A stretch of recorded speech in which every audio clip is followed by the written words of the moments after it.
I do want to talk about disability activist Alice Wong, who, to my great sadness, has passed away this last week. If you're unfamiliar with Alice Wong's work, she has a couple of books that are like compilations from the community tackling hard issues such as the pandemic. Alice was a huge advocate for things like masking to prevent disabled individuals who may not have that ability to do so, as well as sharing her experience as an Asian American woman with a disability living in America.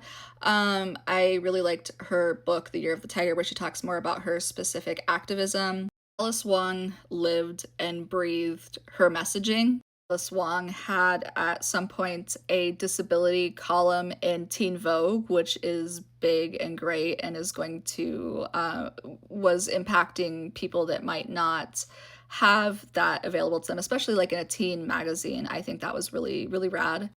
She had made appearances with like the Obama administration White House via like robot. She's done a lot of things. And she's, like I said, you would be hard pressed to find another activist who really, really embodied just everything that they stood for and said. That being said, I just want to say a few things. I am absolutely torn up and heartbroken about the passing of Alice Wong. I had a morning where it really, really hit me hard. I did not know Alice personally, and I will not ever pretend to. Nor sometimes what bothers me too, and I see this a few times. I'm seeing this again. I've seen people do it with Judith Human too, where they're like, I'm the modern Judith Human. It's like, no. Or they're like comparatives to Alice Wong. And I don't even think I can make comparatives because of the amazing, fabulous activist that she was. Another few things I want to talk about. I've seen like a lot of people within the community going back and forth and like trying to, I don't know, I'm trying to say this in the most sensitive way possible, like solve the death or pin it on something, but to my knowledge, we really haven't been told much other than she had an infection and passed away. And so I think a lot of the conjecture is really, really weird and it needs to stop. Unless you know personally or exactly what happened, I don't know if it's even necessarily your business unless somebody makes it your business or breaks their silence, but that's what we know. I wanted to address that, and I wanted to address, like, I don't think that there's a comparative. Like, there's no, I don't know, there is no other Alice Wong. There will be no other Alice Wong. Alice Wong has, for me, again, not as a comparative, but simply reading her work, listening to her work, it really has shaped how I view and how I want to tackle my personal brand of activism and what it means to be like a true activist. Because it's not just talking about your story and pushing your story and pushing your story.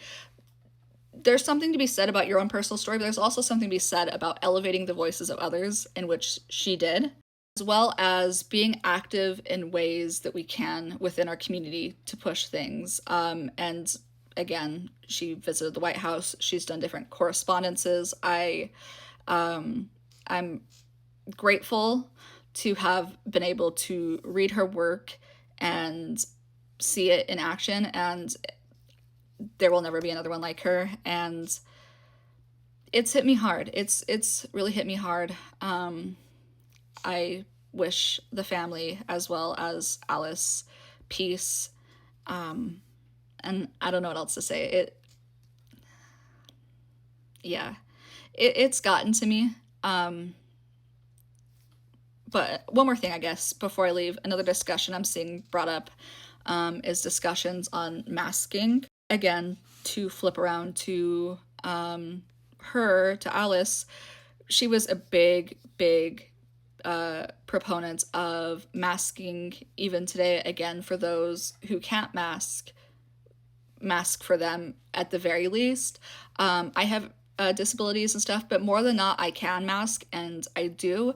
And so what I would encourage people. I'm not telling people what to do, and again, I don't have any relation to Alice, but I think a good way to carry on her legacy is to continue to push for things like proper infection control with things like personal protective wear, things like that, because it is important, and it's important to remember that while we're 5 years out from 2020, that event, and I'm talking around it for the sake of TikTok, it's not gone. We simply aren't like tracking it in the same way.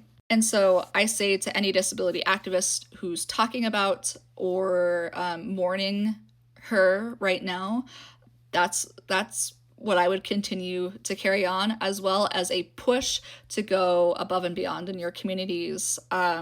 Because again, I think there's something to be said about the activism, just like me talking to you, but there's something else to be said about taking it to the real world in any way that you can. Rest in peace, Alice Wong. You've permanently changed the trajectory of my life, as well as how I approach and tackle disability studies. And I don't think I would be the person I am today without reading those books and appreciating her work.